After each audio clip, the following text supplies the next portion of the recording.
Hello, my dear listeners. Welcome to the show and welcome to 2024. Hope you had a great holiday season, a great Christmas, and also a great new year. I know it can be a little bit sluggish getting started with the new year after some time off and, spending time with family and celebrations and all that kind of stuff. But here we are, January 2024. It's a great time. Today on my show, I have Amy Kendall. Amy Kendall is a brand storyteller. She basically helps companies tell a good story and helps companies find the right words to connect with their customers. She is a story brand certified guide and has helped many, many, many organizations draw in their audience and convert them to excited customers. Amy owns a company called Hello Story, and the team there, they help brands establish a clear, overarching story and then implement that message across their website, email nurture campaigns, lead magnets, and thought leadership pieces and whatever that they have in terms of their external facing marketing content. As a digital marketer, to be honest with you, this has been a missing piece in my own career is how do you get these digital marketing channels in alignment with your brand story so that you're telling the same story, you're establishing a good story, because marketing is all about repetition, right? You're trying to get your target audience to remember you, to be drawn to you and things like that. And people are captivated by stories and they want to connect with your brand and all that kind of stuff. And that's what Amy helps companies do. So today we're going to have a pretty fascinating conversation. We cover all the topics of how the process goes, what it looks like, what the benefits might be for telling the story, and also answering that big question of, well, I don't have a story. I just sell widgets. Well, let's talk about that a little bit. I think you have a story. I think your customers have a story. I think you have a story, and that story needs to be told.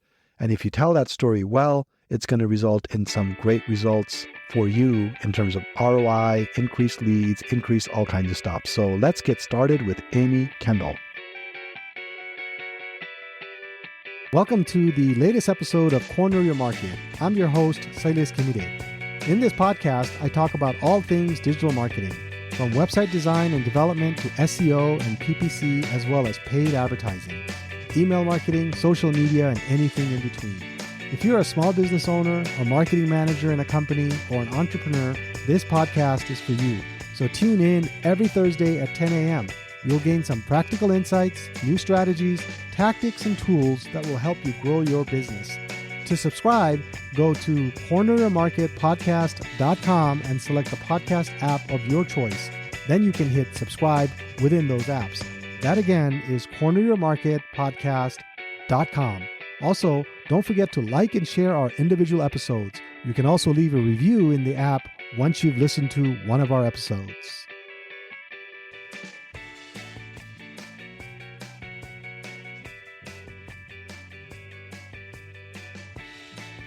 Welcome to the show, everybody. So today I have Amy Kendall on the show. Like I said in the intro, her business is quite interesting. We don't exactly do the same thing, but she works with small businesses and has been helping them tell their story for many, many years. And I met her a couple of weeks ago and I thought, man, she's got a lot of energy. You've got a lot of energy, Amy. You've got passion for what you do. And I just thought, I think the audience needs to hear from you. So thank you for being on the show.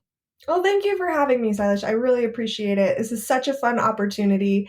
And I think it's such a great example of how businesses that are in a similar space with a little bit of overlap can really team up to provide even greater value by, sharing the things that we've learned across for all of our clients and those in our networks. Yeah, I've worked with copywriters and brand strategists and things like that. I find your lane very interesting. So, can you give us a little bit of a background on what is storytelling? I mean, how do you go about telling your brand story or your company story? Sure. And I want to caveat that by saying that the storytelling I do is not creative writing in any sense. Oh, okay. Got it. Sorry, my bad. I had someone asked yesterday if I wrote novels on the side. And I was like, oh, no, that's not a thing that I do. Okay. What I focus on is brand storytelling and storytelling within marketing specifically, which I don't know. I mean, I feel like if you say, hey, I'm going to tell my company story, that might seem like it would be really dry and boring, but I really love it because it's the opportunity to understand the passion that the small business owner brings. And I mean, Silas, Yeah. I'm sure you've seen this too, right? Like small business owners, so many of them are so incredibly passionate about what they do because Yeah, they're they there are. to solve a problem, right? And it's probably a problem they've felt in their own life. And so they're Hmm. bringing that. So if we can take that passion and drive that they have to solve this problem and then really connect with the audience that they serve and help that audience understand how the story of this company is going to benefit them and their story, if we can bridge that gap, then it's kind of magical, honestly. Like Yeah. that's why I do what I do because I Yeah. love solving that puzzle. And we can So do how do you that. go about doing this? I mean, because a lot of times when I talk to small business owners, they are passionate, they are very eager to tell their story, but a lot of times they don't know how. Do you guide them through a process? Like, just what does Yeah, that look like? absolutely. We absolutely have a process for that. And I think the trick is getting them to realize that it's not actually the founder or the owner, it's not their story that we need to be telling. It's not even the story of the company. It's the Oh, story okay, of the audience. It's the customer. got it. The customer is the story that we're telling. We're putting them as kind of that in that hero's spot, right? And then we're positioning the company as the guide who understands the problems that customer is facing and knows where they're trying to get to and what success looks like for them and can paint the picture of these are the things, this is how we are going to guide you to getting Right. what you want and solving that problem. Like, what is an um, example of that? Sometimes these can be a little bit hard for somebody listening to kind of grasp. Do you have an yeah, example of something like that? absolutely, absolutely. So for example, what the way that the process that I use with this is we break your story into a number of different parts. So first we need to identify who that character is. Who is that customer? Um, I'll give an example of a client that I have that I'm working with. They're a custom home builder, right? Okay. So their client is someone who's looking to build their dream home. For this particular aspect of their brand, we weren't looking at this isn't the first time home buyer. This isn't, somebody who just needs an extra bedroom. Like this is the person who is building their dream home. Like this is the thing that they're getting to, right? Like, and they don't want to mess it up. So then we define the problem. What does that problem look like? So in this example, the problem is that it can be one, really expensive, and two, you don't Right. know who to trust. And it's a lot of money to mess up, right? Like, how No many kidding. stories are there Yeah. about the nightmares that come by choosing the wrong builder? Like, I've lived that story myself. It's not a fun one. Like, so that's the problem they're facing, and they're feeling really uncertain. They don't know who to trust. With that comes like fear, anxiety, like all of these feelings. So they have the external problem of they don't know who to trust. Internally, that's making them feel all these feelings. And we need to understand these things if we're going to effectively tell this story, right? So Right. then we have the company, my client, as the brand, and we talk about what empathy do they have for the character in this role that they're playing, and what authority do they bring to being able to help overcome this, right? So in this instance, we talked about things like, their company's founded on 4 generations of home builders, and they only build homes that they would live in themselves. And all of Oh, I these things see. that really bring that empathy and authority to the surface, right? So we've positioned them as the guide, and then the next step is to show the plan. So what is the plan that they have to get their audience from I'm really concerned. Who am I going to turn to? Who's going to help me build this dream home? To living in this dream home and being so proud to have friends and family come over and experience this with them and to make memories for years and years and years, right? So we define what are the steps. So first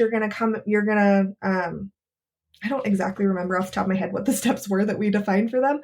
But Okay. like, for example, what they could be is you're going to have a design consult, right? And you're going to talk through what does this process look like? We're going to walk your lot and make sure that we've got it all mapped out. We're going to boil all of that down to 3 succinct steps, because 3 to 4 steps is basically what our brains can handle. Right. We get Right. beyond that, it gets Yeah. confusing. Beyond that, and we're kind of lost. Exactly. So we boil it down to 3 steps, and then we have a specific call to action. So what do we want to do? For this client, we wanted them to call. We wanted them to call and talk to somebody, because at that level of purchase, you need to have, to start building some trust, right?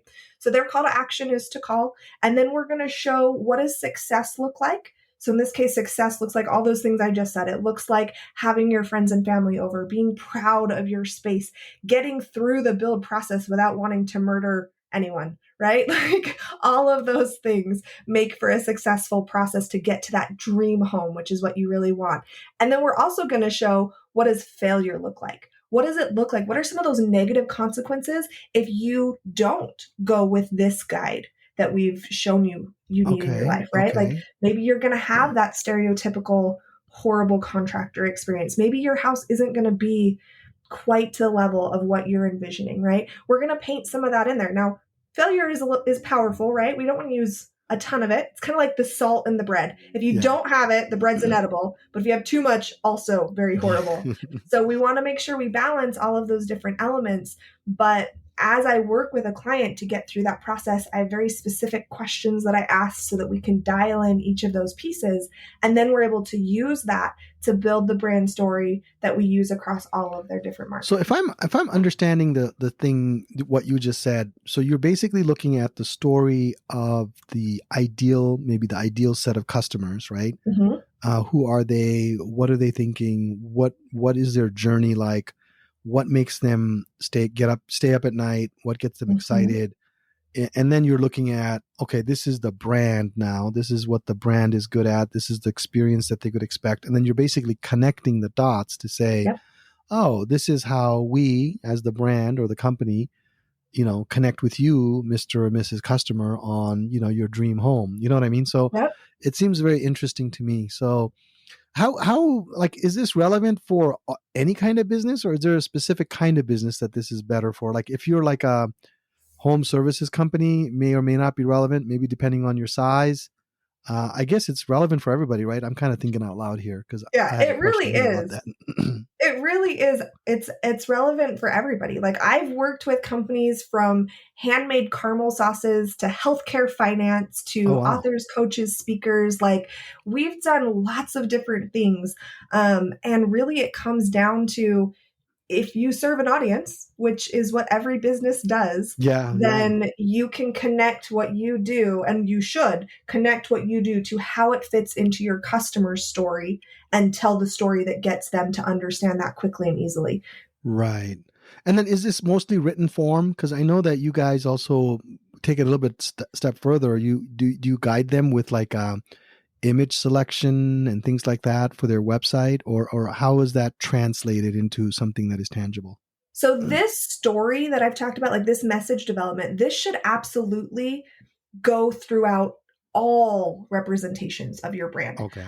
Now, me particularly, my focus is on words. So I'm very focused on the actual content, and whether that's on your website or in your emails or your social media, whatever. Hmm. But you should absolutely be using that message that we've developed, that story, those story points to inform things like your image selection, your videos, like Okay. anything your brand does should come back to that story. Because really, Okay. marketing is an exercise in memorization, right? Like we're trying to get our Right. audience to memorize who we are and what we offer and what we want them to do. So if we can be consistent in that, then it's going to get us that much further. That makes sense. That makes sense. So what are some benefits? I mean, what are some of the things that your clients say afterwards? Like, "Oh, Amy, this was amazing. This is what happened." What are some things that a business can expect after going through an exercise like this? Do they get better customers? Do they get higher paying customers? I'm just curious. I don't know if you Yeah. know I what mean, the, all of because those every business things, owner is right? thinking that, right? Yeah. Yeah, exactly. That's what we all think. And yeah, absolutely. And I think the other really big one that I hear a lot of is just the internal clarity that it provides, right? Like Okay, got if it. you go through that process of really boiling down to, this is who we serve and this is the problem they have and here's how we solve it, like it adds so much clarity to everything that you're doing. And then it's that much easier to get everyone else on your team on board, right? Like this client that I gave the example of, they used this process as the jumping off point. Like this provided them the clarity that they needed to realize that they actually wanted to divide their company into two brands. They wanted to Oh, have one that was focused on this dream home client, like custom luxury end, and then they're also creating a more production, like targeted to the first home buyer. First home buyer. So they Okay. decided to divide their company because of this work, and then they were also able to get their sales teams more on board and have a much clearer understanding of, this is who we're serving, these are the messages that we're going out with. And then, of course, we were able to build the websites and things to correspond with that, That's very um, interesting. Yeah. so that So they they could were already really thinking target the right about that, or people. did they kind of, as they were going through the exercise with you, they were like, "Oh man, we got to split this thing up." Is that a result of what you're working with? Okay. Yeah, it really, in that case in particular, I think they had kind of been like tossing the idea around a little bit, and this particular project, it took us a very long time, much longer than normal, to get through that process. And I think it's Okay. because they were kind of thinking about this as we went through it, and it just became more and more clear as we got more and more clarity around each of these different pieces of their story. So let me challenge you then, Amy, with this thing. I mean, it's great. I mean, what if I don't have a story? What if I genuinely don't have a story? I mean, I mean, maybe does everybody have a story? I mean, I don't think that anyone doesn't have a story. That was a okay, really very negative sentence. I think I used like three okay, negatives there. But I think that we all have a tendency to assume that we don't have a story. And I would say this even of myself. Like, I find okay. all the time, I tell my husband all the time, I'm like, I'm so boring. I'm just a mom. And he's like, you're not, like, because the people we love always do that for us. But Right, like, right, right. I find that a lot of my clients, we get to that same moment where it's like, no, I'm just doing this thing. I've just been Yeah, planning I mean, Disney people trips for sometimes forever, will right? say, Like, they'll say, all I do is sell widgets, man. I mean, I don't know. I mean, exactly. what's my story? I founded a company and I sell widgets. There's nothing to it. Or my favorite is the one they're like, you ask, well, why do you do this? And they're like, because it pays the bills. Like, Yeah, that's yeah. why I do it, right? But even Okay. in those instances, and I love I mean, this is one of the times where I really love that it's not about the founder, it's not about the company, it's Mm, about the customer. that's There's interesting. You did mention there that is earlier. always Yeah. going to be some reason that the customer needs that thing, right? And if you're selling something that no one needs, then that's a whole different Well, I issue. mean, you're going to be out of business if no one needs Exactly. it. So assuming that your company, like, you've gone through the market test and you're actually selling something people Yeah, want, yeah. you're going to have a story, because it's not your story, it's your customer's story. That's a good point. That is a really good point to keep in mind. Yeah, yeah. So, I So mean, what at the got end of the you? I day, mean, yeah. you could not have a story, but your customer has one. Your customer has a story, yeah, and then you can always relate to your own Hmm. story at that point. So what got you into this? I mean, what's your career arc been? I mean, you're very passionate about storytelling. Have you always been a storyteller? Like you're making up stories when you're a kid? Just joking. No, like I said, I'm not the creative writer type. Oh, okay, Like, that okay, is got not it. that's not my thing. I feel like I'm very boring in that the stories I tell are, these marketing and branding stories. I started on internal marketing teams. I worked on Okay, internal marketing teams for the first 10 years of my career.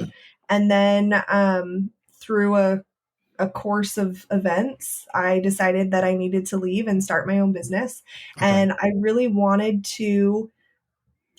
to be the marketing partner that I needed in that space. The okay, time that I spent in that company towards the end was just we had a lot more that needed to get done than we had people to do.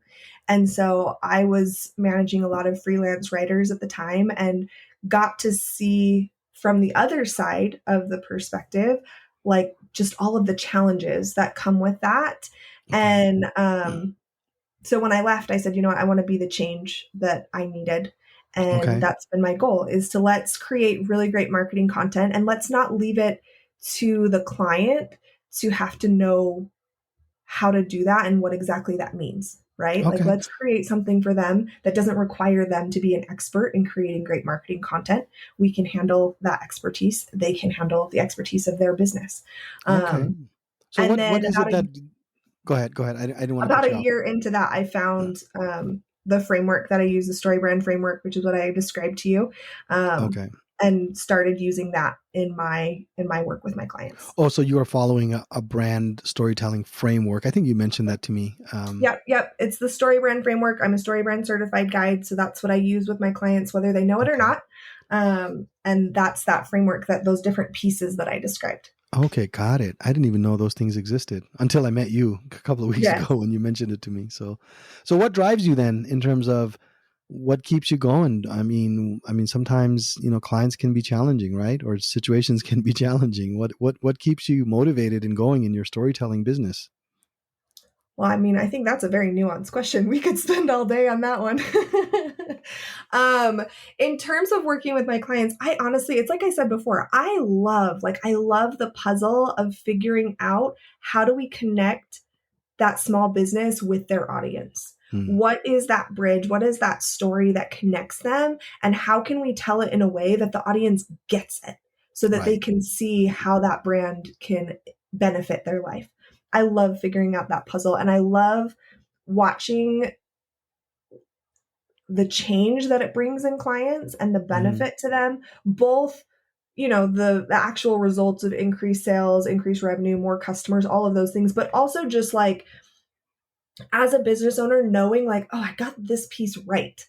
Right. Right. I think as business owners, we're always like, am I doing this right? Am I doing it wrong? Like, what's going on? Yeah, I And know. so to know that like you've got that part down, just it's like a moment of just confidence. It's just such a A little confidence moment boost. moment of clarity. Yeah. Exactly. Yeah. And to see that in my clients and be able to gift them that through the process is just, it's incredibly rewarding. So another question then for you. Have you done this exercise for your own company, Amy? Just curious. Because I know. Yes, I have.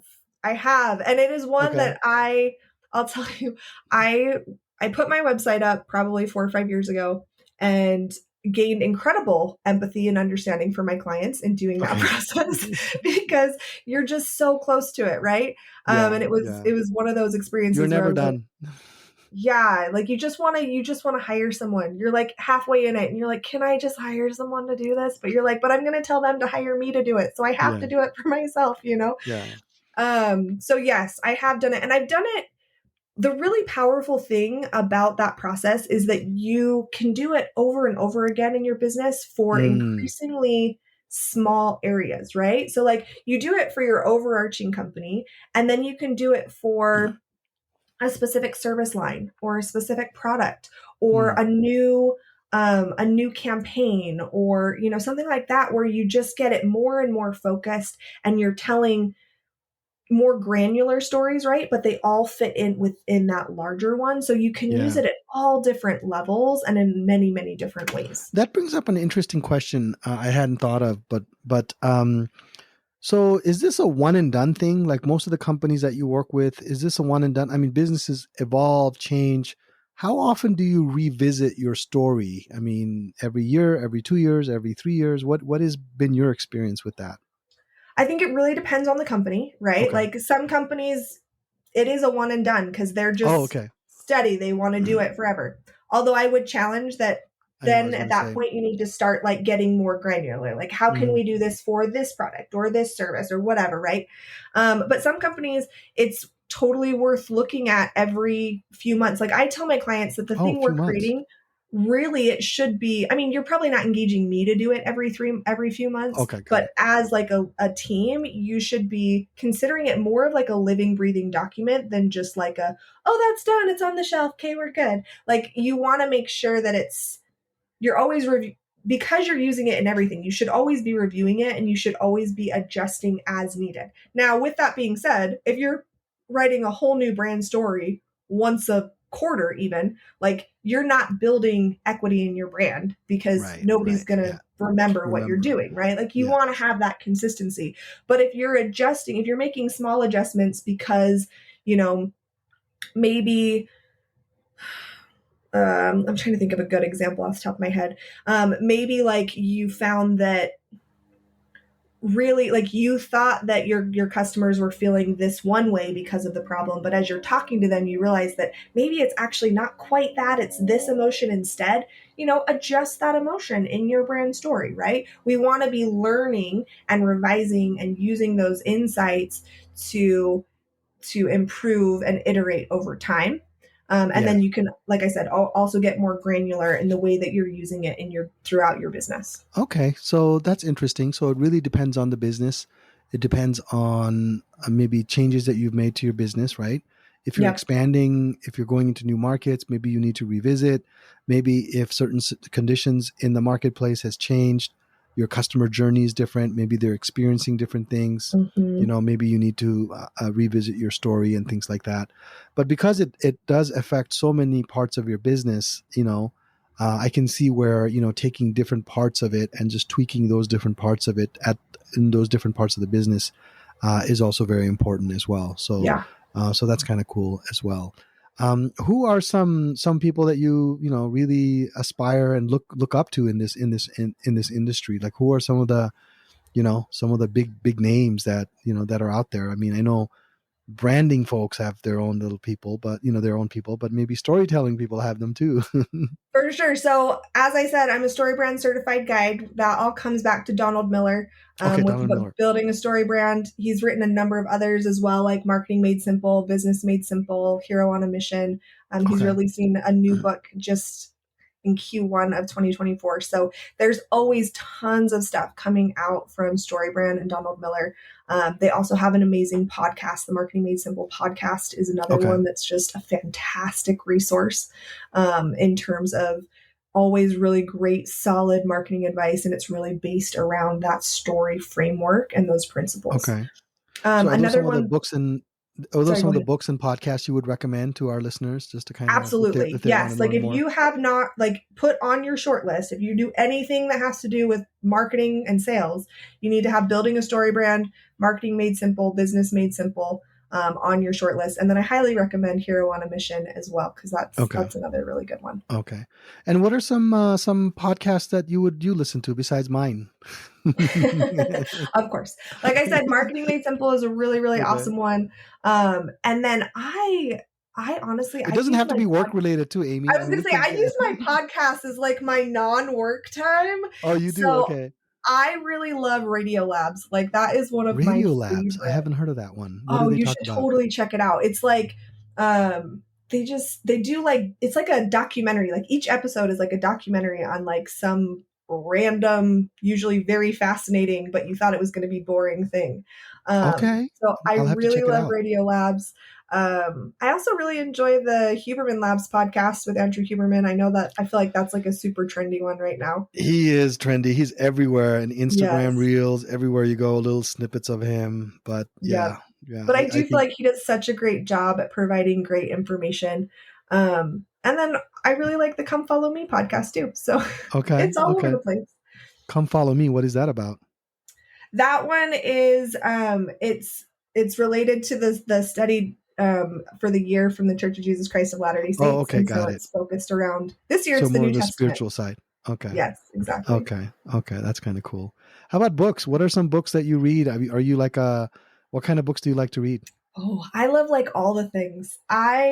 Although I said that one time and then somebody was like, "Oh, here are these horror books you should read." And I was like, "I Yeah. love all the Yeah. things except that." Like I really do. I enjoy nonfiction a lot. Like right now I'm listening to a book called Outlive by Peter Attia, who's a doctor, and it's all about like longevity and things we can do to live a good life for our whole lives. I also just listened to like a couple fun fiction books in the last little bit. Okay. Okay.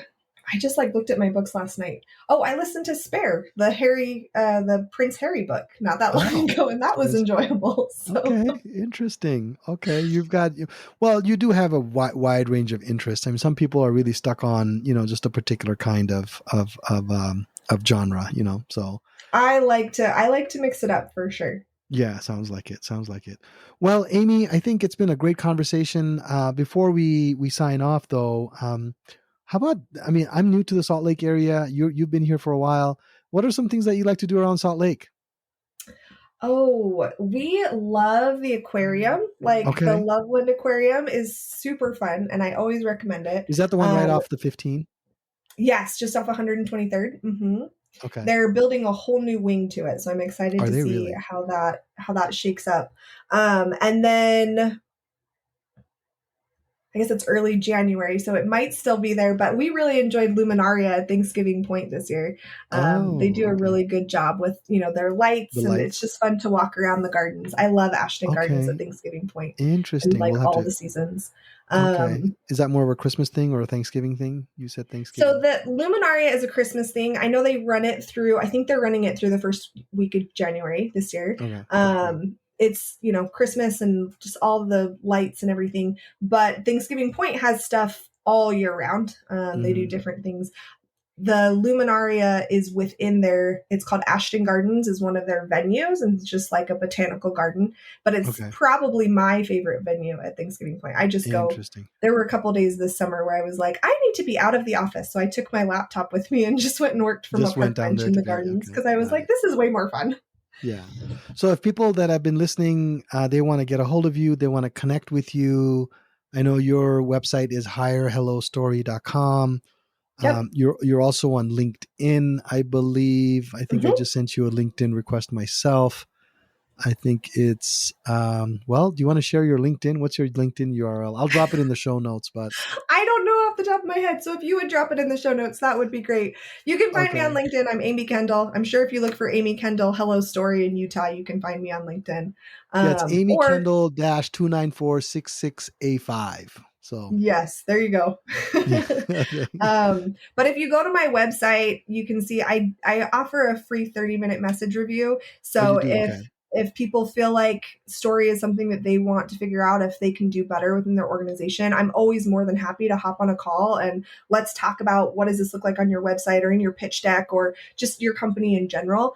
Okay. So they can schedule that right from my website and we'll go from there. Okay. Well, that's wonderful.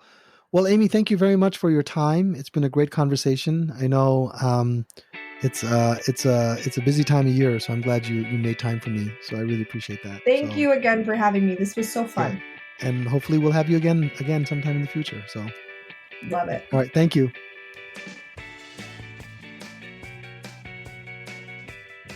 If you're a small business owner, a marketer in a company, or an entrepreneur, this podcast is for you. You'll become better educated and informed when it comes to digital marketing. And if you implement the strategies, tactics, and tools I discuss in this podcast, your business will grow and prosper. To subscribe, go to corneryourmarketpodcast.com. That again is corneryourmarketpodcast.com.